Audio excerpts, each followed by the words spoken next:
Okay, so you didn't like a video about trucks. Got it. Copy that. You kind of liked a video about film scanning and film photography. You really didn't like a video about dehancer. The same video that everybody and their mother's brother and their second cousin have made. I'll give you that one. I guess that makes sense.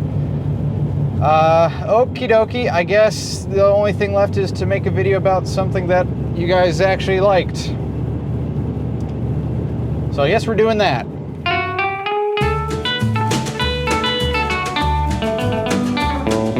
Please, oh please, won't you stick around? I don't want to say goodbye when the sun goes down. I want to keep you close, want to hold you tight.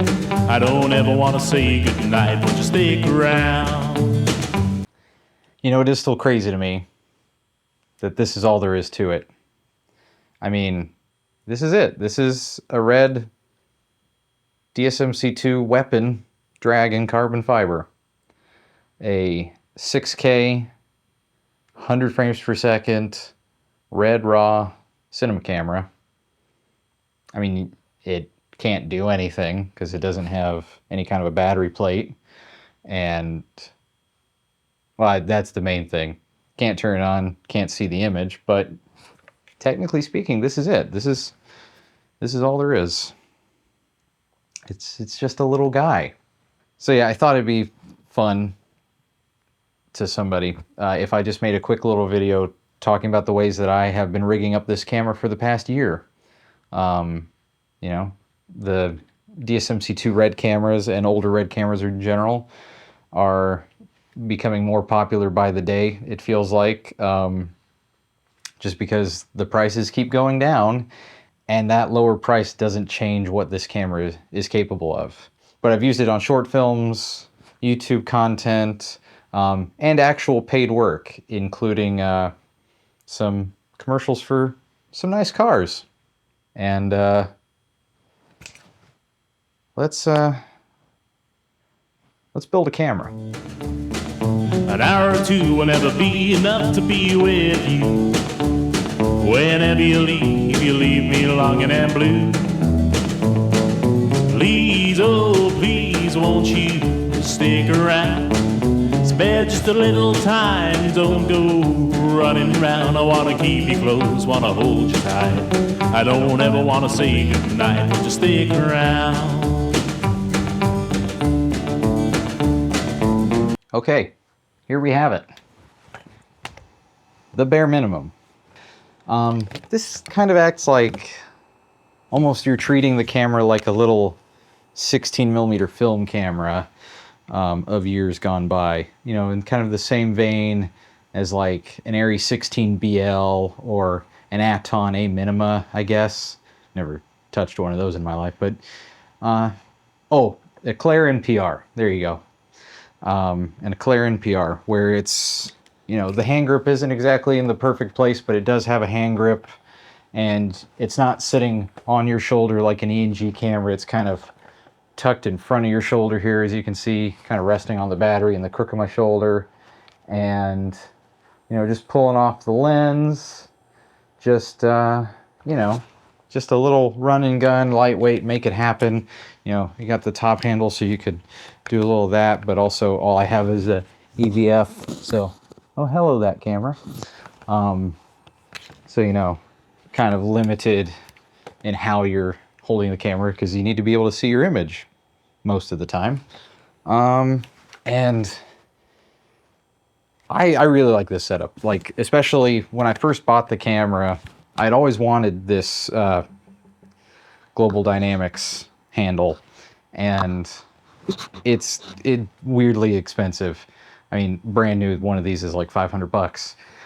And so I got the poor man's version of it for $50 off of Amazon, and that worked pretty well. I've been running that setup for a long time. Okay, just to interject real quick, I got the Global Dynamics cowboy handle used along with their little stubby version of the same thing that I've been using on my Nikon Z8. And the way it's mounted to the camera is there's an Arri rosette, little NATO clamp thingamabob that's mounted to a NATO rail that's mounted to the side of that top plate. So that's how that works. And then of course top handle here is, I don't know what Zacuto is calling it at this point. It's like a newer, smaller version of their like big chunker universal handle. Actually, let's go over some top handles real quick, just for fun. Okay, so I own a lot of top handles.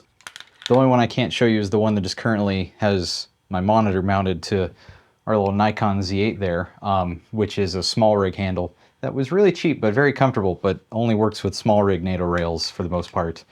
It's a little bit picky. But you know, that's just a little lightweight top handle that's got some cold shoes on it. But this camera has gone through a bit of an evolution in top handles. When I first bought the camera, I've had this wooden camera, NATO handle plus V2 for a number of years. I bought this for my Sony FX9, rest in peace. And it's a great top handle. Nothing much to say about it. I do like it still. It definitely has its place. But when I bought this camera, I wanted it to be fancy. Oh, a good deal on this guy, which is the older wooden camera, like big chunker cinema universal top handle that they came out with and discontinued. So you can't find all the pieces for this. I would love to find the little front end piece that gives you lets you put on like regular like airy style hand grip or top handle extensions. But you know, I liked it because it was a flat bottom that you could adapt to a lot of things, and it had the 15mm rod, dual rod mounts, because I do like having top rods a lot of the time. You know, but then I had to go and win this top handle on Instagram. So Zacuto did a little giveaway. I forget exactly how I won it. I think it was one of those just, you know, tag people in the comments ones. But I got a message on his Instagram like, hey, you won. Send us your address. And so they sent me this top handle. And honestly, even though I can't remember what it's called, it's kind of become my favorite top handle for this camera. As you see, I put a lower camera. I put a NATO rail running in this direction, a nice long one, and it's great because I can adjust lengthwise where it's sitting on the top of the camera. It's quick release, so I can take it off, and also it gives me a NATO rail to put a little accessories plate that we'll get to on the next setup here, or a couple setups from now. But I surprisingly like it. I like that it's real wood. Yeah, it's real wood. I like that it was free, but I don't know, it's just kind of become the new favorite in the world of top handles. And funny enough, what I was saying is this was a smaller version of their older big universal top handle. That would be this one, which actually, when you look at it, it's actually about the same height. This one just is beefier, I suppose. Also, this one specifically is probably haunted, but we're not going to worry about that because I'm not using it. I'm using this one. So yeah, this is the little. You know what? I have a good point of comparison. Well, I don't have an Aries 16BL or an Aton or an Eclair. I would love to have an Eclair NPR, but I do have this guy. This is a Frezzi LW16 from the 70s. Kind of a news documentary 16mm camera, but you can see kind of the same concept where, like, to kind of use it comfortably with our viewfinder here, which is built into the lens. It's a dog bone off the lens instead of being a reflexed camera, but it you know, it's kind of sitting on your shoulder, but a lot of, you know, the weight's mostly forward of your body. Also, you got the big old Mitchell magazine on top. But, you know, you have a hand grip, and it can kind of sit on your shoulder. Just a little little, relatively speaking, small, handy camera. I would love to have a zoom this small that would serve the same purpose, but here, can I do a little side by side in our low camera here? Oh, there we go. It's basically the same thing. So yeah, that's our little 16 millimeter travel running gun. I don't know, what would Shane Hurlbut call this? Let's see if we can build up a bit from here. Well, if you leave, don't leave it oh so long. Okay, so our next one here, this is my little indie rig, kind of is the way to think about it.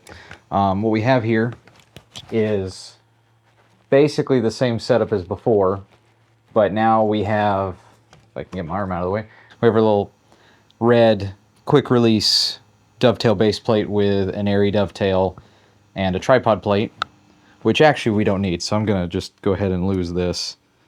At least we don't need it for me to talk about it.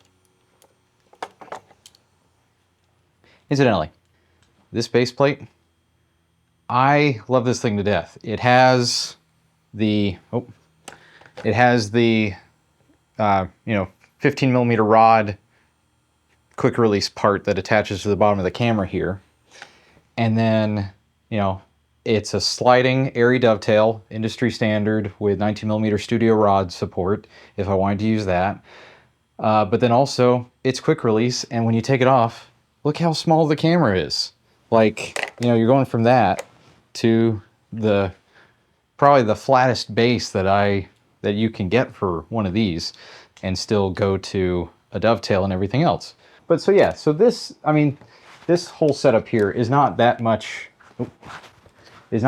different from our earlier setup. The difference being, again, tilt-a-mirage matte box, so we have an amount of filtration and some 15 millimeter rods to mount it to, which technically you don't need, but if I need to suddenly go handheld in like a short film scenario or something, I like having some rods to grab onto, because it's a little bit more comfortable than just doing, that. It gives us our monitor, but we're still nice and nimble. The first setup is nice and like really compact and kind of the bare minimum. And it's kind of fun to work with the bare minimum, treating it more like a film camera. But, if I'm doing something that I at least have the ability to have a monitor and a little bit of support here, this is the go-to setup. And really, this could immediately evolve into more of a larger production setup by throwing on some wireless video and some wireless focus. But I think we can do bigger and better. So let's do bigger and better.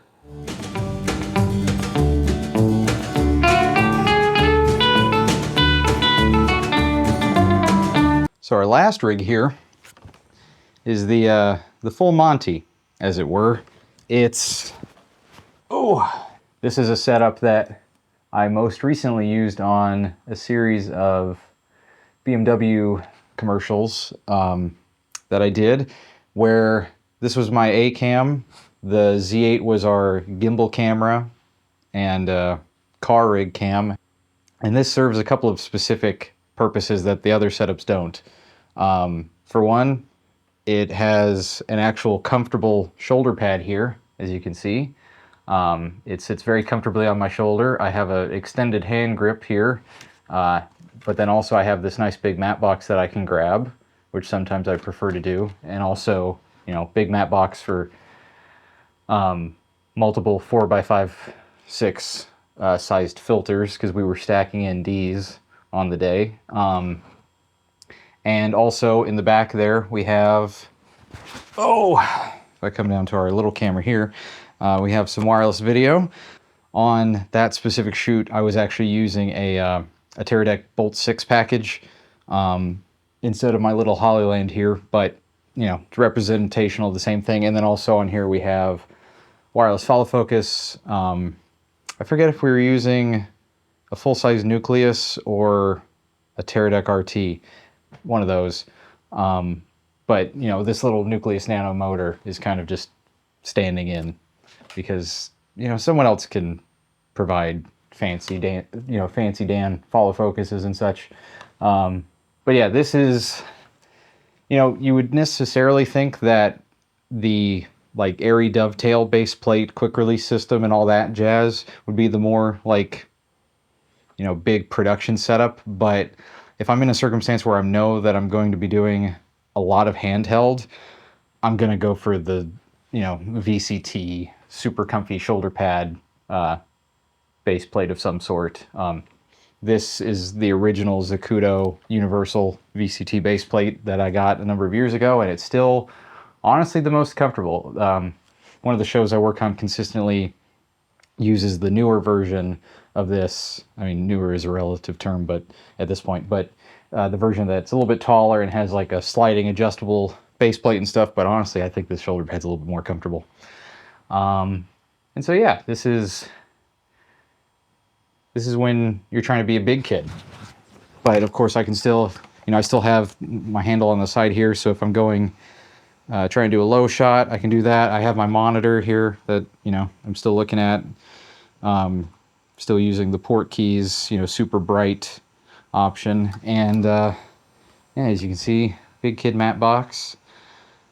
I love this old Croziel matte box. This is the second one I've ever owned. And, you know, it's something you can just grab it and manhandle it like it's a Panavision camera. And I have, you can see I have the wireless unit on this little plate from Amazon that, you know, is just nice and it's on there and it's great. And, you know, you feel cool, you know, you feel fancy when you have everything, including the kitchen sink, on your camera. But it also all serves a purpose, so. But it does get heavy after a while. So yeah, I just thought it'd be fun to make a quick little video about how I've been rigging up the Red for the past year or so. I really can't believe it's been that long already. I still love this camera, and I just hope that it will continue to provide and create beautiful cinematic images for a long time to come. And, you know, also hopefully keep making me money, because that would help. That would help a lot.